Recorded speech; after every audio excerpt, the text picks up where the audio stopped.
ابو بکر صدیق رضی اللہ تعالی عنہ جو انبیاء کے بعد اللہ کے مخلوق میں اللہ سے سب سے زیادہ ڈرنے والے تھے، جب اللہ کے رسول وفات پا گئے اور مسند خلافت پر ابو بکر صدیق رضی اللہ تعالیٰ عنہ جلوہ افروز ہوئے، ابو بکر صدیق رضی اللہ تعالیٰ عنہ کا ایک غلام تھا جو ان کی زمین کا محصول وصول کرتا تھا، اور ابو بکر صدیق اس کا وصول کیا ہوا مال کھایا کرتے تھے۔ صحیح بخاری کی ایک روایت ہے، امام بخاری رحمہ اللہ ایک واقعہ نقل کرتے ہیں، امی عائشہ صدیقہ رضی اللہ تعالیٰ عنہ اس کی راویہ ہے۔ وہ کہتی ہیں ایک روز کی بات تھی، اس غلام نے ابو بکر صدیق رضی اللہ تعالیٰ عنہ کو ایک چیز لا کر دی، تو ابو بکر صدیق رضی اللہ تعالیٰ عنہ نے وہ چیز کھا لی۔ غلام ابو بکر صدیق سے عرض کرتے ہیں، اتدری ما ھذا، کیا آپ کو خبر ہے کہ یہ چیز کیا تھی، یہ کہاں سے میں نے حاصل کیا؟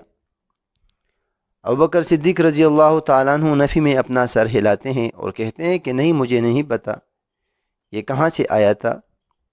آپ کا معمول ہے میری زمینوں کا محصول اکٹھا کرتے ہو اور میں وہ کھا لیتا ہوں۔ غلام نے بتایا، کنت تکہنت الانسان فی الجاہلیہ، جاہلیت میں کسی انسان کے لیے میں نے کہانت کی تھی، وما احسن الکہانۃ، اور میں کوئی اچھا کاہن نہیں ہوں، الا انی خدعتہ، مگر یہ کہ میں نے ان کو دھوکہ دیا تھا۔ ویسے ہی کوئی بات میں نے کہہ دی جو پوری ہو گئی، فلقینی فاعطانی بذالک، راستے میں وہ مجھے ملا تو اس نے مجھے کھانے کی یہ چیز دے دی، فہذا الذی اکلت منہ، تو یہ وہ چیز تھی جو میں نے آپ کو دی اور آپ نے کھا لی۔ یہ سن کر ابو بکر صدیق نے اپنا منہ میں اپنا ہاتھ داخل کیا اور پیٹ میں جو کچھ تھا اسے کہہ کر کے باہر نکال گیا۔ صحابہ کرام کی صفات میں سے سب سے بڑی صفت یہ تھی کہ وہ حرام کھانے سے پرہیز کیا کرتے تھے،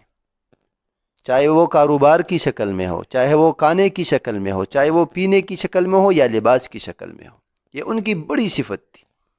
وہ حرام سے پرہیز کرتے تھے۔ آج اگر ہم اپنے معاشرے میں نظر دوڑائیں، اپنے آپ کو مسلمان کہلانے والے حرام کاروبار میں ملوث ہوں گے، ان کو پتہ ہوگا کہ یہ میں حرام کما رہا ہوں، پھر بھی خوش ہوتا ہے۔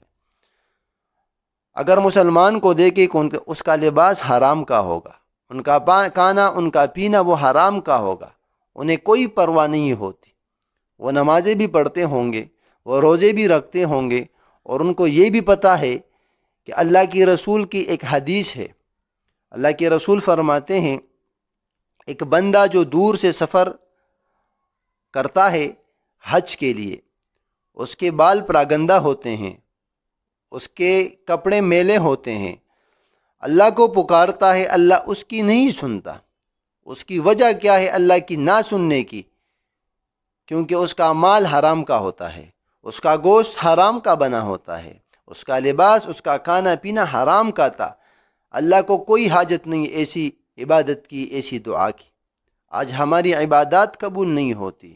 آج ہماری دعائیں قبول نہیں ہوتی، اس کا سب سے بڑا وجہ، سب سے بڑا سبب حرام کمائی ہے۔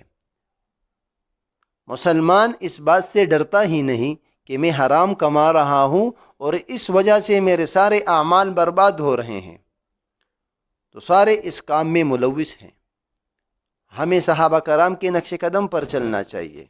اللہ کے احکامات پر عمل کرنا چاہیے، نبی علیہ الصلوۃ والسلام کی فرامین پر عمل کرنا چاہیے، تاکہ ہماری دنیا بھی سنور جائیں اور آخرت میں ہم کامیابی سے ہمکنار ہو جائیں۔ تو حرام مال، یہ ابو بکر صدیق رضی اللہ تعالیٰ عنہ کی تقوی تھا کہ کھایا ہوا حرام مال جو اس کو پتہ بھی نہیں تھا، پتہ چلنے کے بعد سارا حرام کھانا وہ اپنے پیٹ سے نکال دیا تاکہ اس سے گوشت نہ بن جائے، تاکہ اس سے خون نہ بن جائے۔ ہمیں بھی حرام مال سے بچنا چاہیے۔